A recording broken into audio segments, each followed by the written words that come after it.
5 is a fascinating document. It marks a big rupture from America's security posture. The security document has reprioritized American global interest. The question is, where does it put India? Before we talk about Indian fallout, let's chalk out major points of the policy document. The document is a major rupture from the past. It puts MAGA at the center of American global strategy. The security policy is against liberal politics and supportive of right-wing ecosystem. The US wants to revive the Monroe Doctrine and puts Western Hemisphere at the top. It treats economic nationalism as central to American security. Many analysts would say that the American approach towards civilizational pluralism would help India. It acknowledges differences and allows countries to choose the path they like.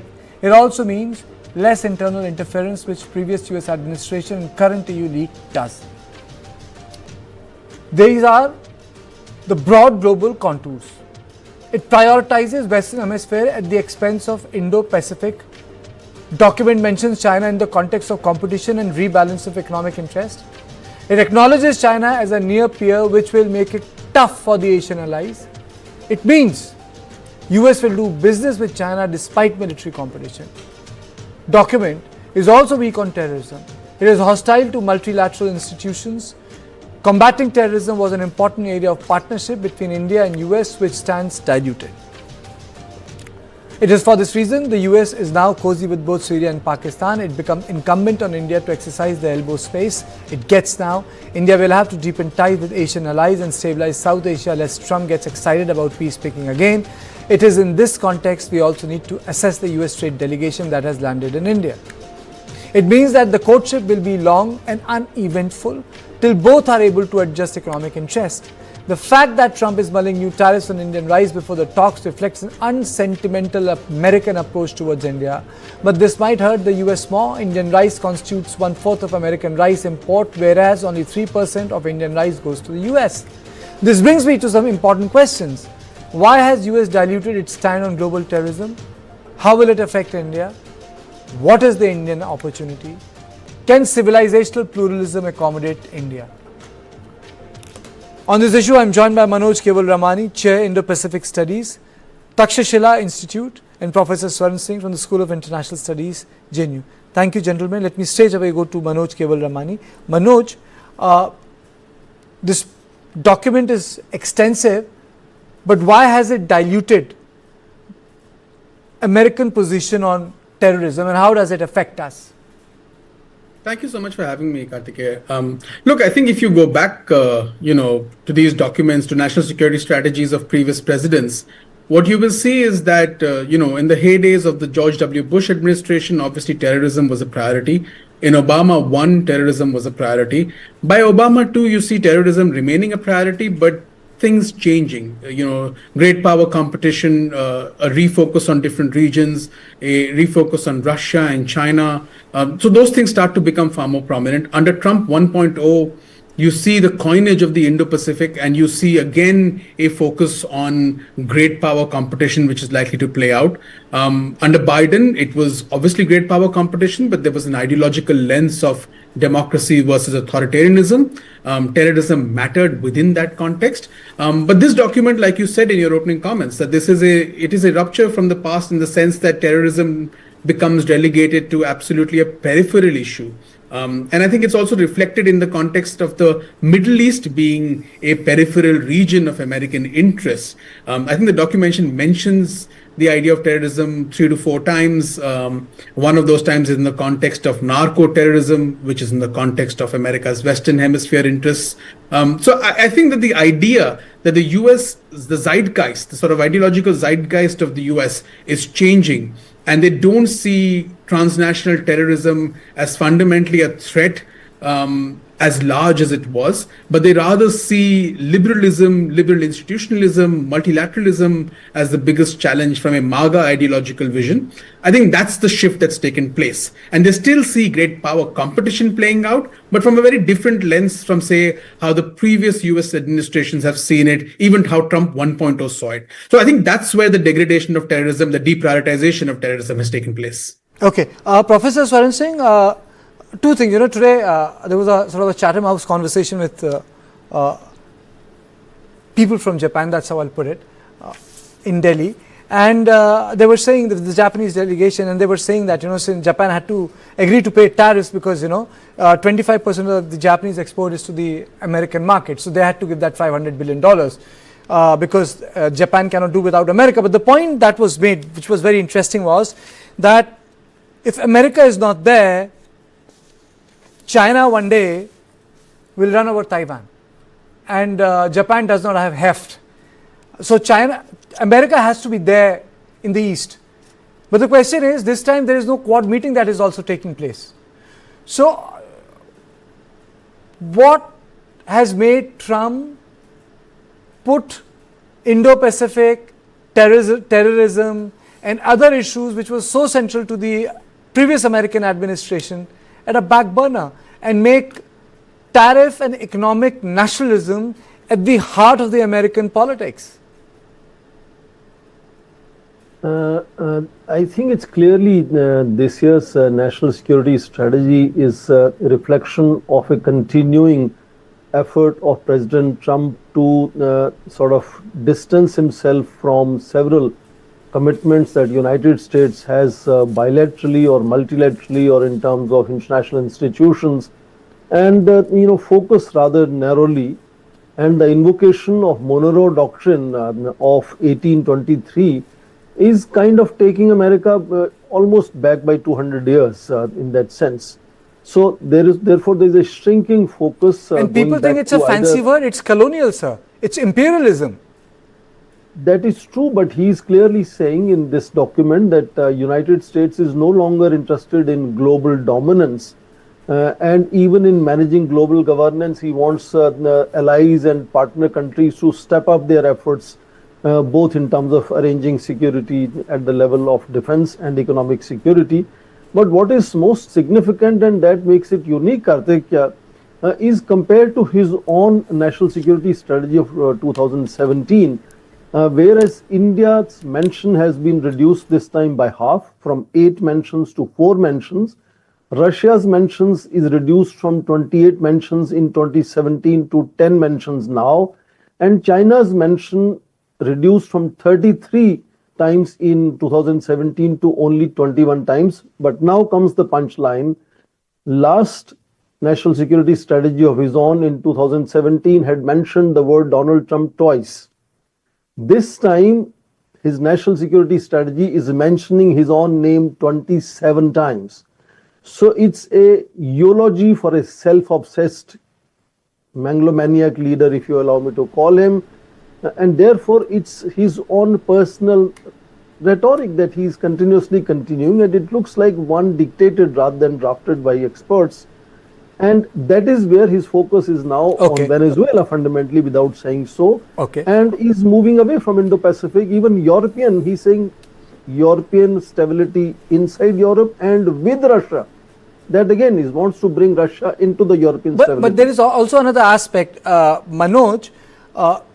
China is the only power that challenges United States of America in terms of ideology, in terms of a political system, in terms of organizing a state, in terms of basic values like nationalism, civic life, economy. In almost all things, it can create a parallel to vis-a-vis United States of America. But United States of America, in this document, almost treats China like a near peer, and is trying to reflect that idea of engagement. Now, I'm asking a parallel question to you. You are the China expert. A recent article written by New York Times editorial board.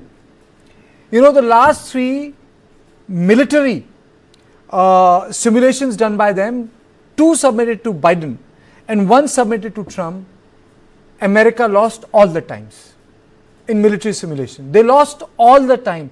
And there is a series of articles which the NYT board is writing on reforming Pentagon, and this was the first one.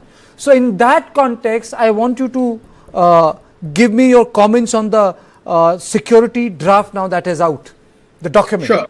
Sure. So, my view on how the document talks about China, of course, it doesn't talk about it in an adversarial form as previous NSS and even Trump's 1.0's NSS talked about China. It doesn't talk about it in adversarial form, but I think that there is still a deeply competitive language that you can see across the board when it comes to China. And if you look at what the Chinese themselves are saying when they're discussing the document, Chinese scholars, analysts, they don't seem to look at it and say that, well, we now have a partner in the United States and this is a G2 sort of a system that we're going to arrive at, and the United States is going to accommodate us. I think they look at it as the US working and still in buying time, focusing on other priorities, but still not necessarily looking at China from a non-competitive lens. The US continues to look at China from a competitive lens. The document talks about security in the South China Sea. It talks about maintaining a force presence that denies a seizure of Taiwan. So it continues to make these points. It talks about an economic rebalancing with China, but that also in areas which are non-sensitive. So I think that the lens to China continues to remain competitive. And I think that is something that we in India should keep in mind. As far as the NYT articles... Let me read those lines to you, Manoj. It says, sure. The Pentagon has produced a classified multi-year assessment that shows how such a conflict would play out. The Overmatch Brief. The report is a comprehensive review of US military power prepared by the Pentagon's Office of Net Assessment and delivered most recently to top White House officials last year. It catalogues China's ability to destroy American fighter planes, large ships, satellites, identifies the US military's change supply choke points. It details have not been previously reported. The picture it paints is consistent and disturbing. Pete Hegseth, the Secretary of Defense, said last November that in Pentagon's war games against China, we lose every time. When a senior Biden national security official received the Overmatch brief in 2021, he turned pale as he realized that every trick we had up our sleeves, the Chinese had redundancy after redundancy, according to one official who was present. Yeah, so no, and that's really well put. The document, the NSS also talks about preventing a overmatch. I think, look, it's really useful to understand why some of these details come out in the media at particular moments in time. I think there's a moment in time where there is obviously a shift in the balance of power that's taken place. Is that shift decisive in the Indo-Pacific, in the East and South China Sea, in the broader Western Pacific? I would contend no. The US still remains the preponderant power even within that region. But has the US's edge been significantly diluted? Of course, yes, and across several domains. But it's really useful to put some of this information. I mean, firstly, I think it's really great that the assessments internally demonstrate a certain degree of realism that the red team and the blue team, in which the blue team can lose. I think that's really useful. Because those are realistic exercises. Secondly, it's useful to have this in the media and out there in the public domain to catalyze investment, to catalyze focus on military advancement. When there are obviously deep debates that are taking place over cuts in spending. Now, Trump came in, there was a lot of conversation about budgetary cuts. The military did not receive budgetary cuts. The military budget has continued to remain extremely robust. But there are deep concerns about the US's financial health, about the deficit.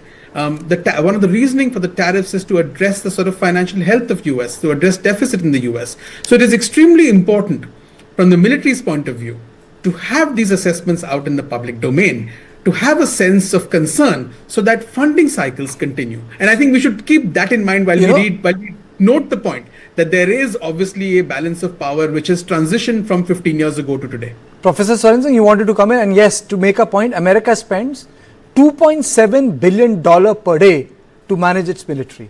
That's the spending it does. But the spending, as per the article, is on expensive things, may not be very useful against China, which is exploding itself into cheap technology. So, they can continue the war for a longer period of time, which Americans cannot now, because they can't produce enough. It's not 1940s. Professor Swaran. I think it's also more complicated in the sense whether we look at defense capabilities in terms of purchasing power parity or in terms of more cost-effective appropriate technologies. But what is significant is that, yes, simulation exercises do tell us a story. But in last 80 years, I can't remember United States having won any war that it has fought. Even in the Second World War, where it walked in middle of the war after 3 years, it used atomic weapons.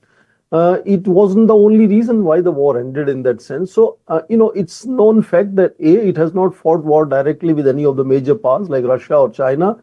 neither against Korea, Vietnam, Afghanistan. It has not won any of these wars. So I don't get any assurance of the worst case scenario, any direct war between China and United States, even giving any sense of United States. They did win wars in Hollywood. They did. They won wars in Hollywood. And that was part of the American global propaganda. Sorry, I really ran short of time. I wish I would have devoted more time to this. But thank you both of you for joining me on this subject. But I have 1.3 also. And the 1.3 was on the Delhi High Court pulling up the center over the Indigo mess.